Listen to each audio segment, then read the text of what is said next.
On the 13th of March 1914, an up-fast goods train and a down-tomorrow mail train were to cross at Exeter. The tomorrow train was carrying a new steel travelling post office coach, TPO for short, 6 compartment carriages, commonly nicknamed dog boxes or doggies for short, with 4 seating coaches and 2 sleeper cars, and a guards van at the back, hauled by P-Class P-84. 134 passengers were on the tomorrow train, as it left Central at 8:10 p.m.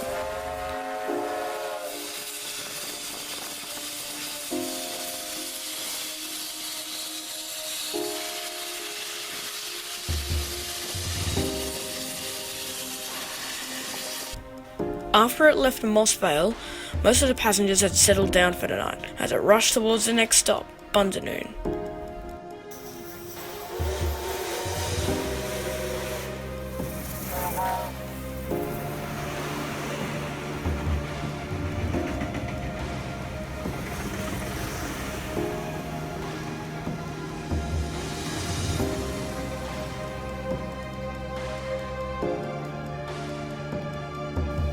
It was quite dark and foggy at Exeter as the goods train arrived into the loop.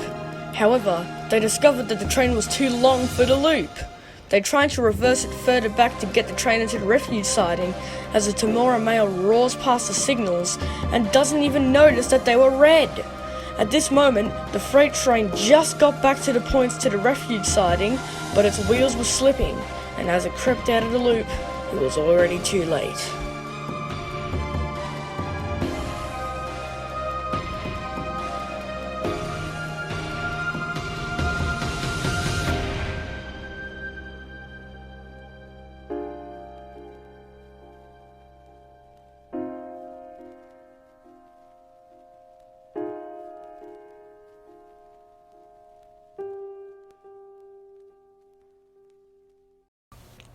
The tomorrow train smashes into the freighter, causing its carriages to telescope into each other.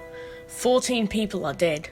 5 of them were killed instantly, 3 died in the crushed wreckage. 1 succumbed as rescuers reached him, and 2 died on the Exeter station platform. Of the people who died, the guard Alfred Bray was killed. Neither engine derailed, 11 freight cars were destroyed. The second car of the mail, caught between the TPO and engine, and the cars behind, leapt from the rails and drove through the front of the third. Its wheels were torn away, and it smashed 2/3 of the way through the third car, coming to rest on a buffer of splintered wood. The driver said that the distance was clear when he passed it. However, due to thick fog, he did not see the red home signal. At a subsequent trial, the court charged the tomorrow driver with manslaughter, and the night officer stated that there was no fog at all that night. But the goods train driver said that there was fog and it was dense enough to obscure the signals. After a 3-hour retirement, the verdict by the jury was not guilty. This crash was the worst since the Sunshine disaster of 1908, until the Moella train disaster that killed 26. This crash was quite similar to the Richmond train disaster of 1910 in Melbourne, which was the first Australian train crash ever recorded on film.